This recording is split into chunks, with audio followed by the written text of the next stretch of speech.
I stumbled upon this really cool job opening regarding DevOps engineer with a focus on machine learning. This job is at ABC, which is Australian Broadcasting Corporation, and it is based in Sydney, Australia, and is of hybrid nature.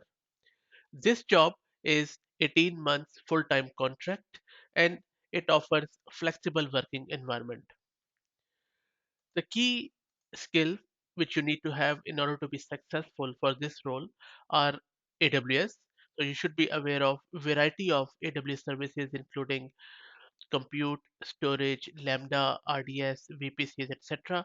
Plus you should have good experience in infrastructure as code in cloud formation and also the config management using Ansible or any similar tool. The main skill which you should have is a demonstrated experience with AWS SageMaker.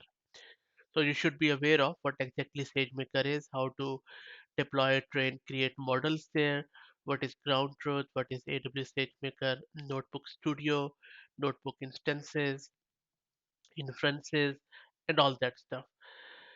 If you have it, and if you think this job suits you, then feel free to go to ABC's website or LinkedIn and then apply it directly from there. Thank you very much.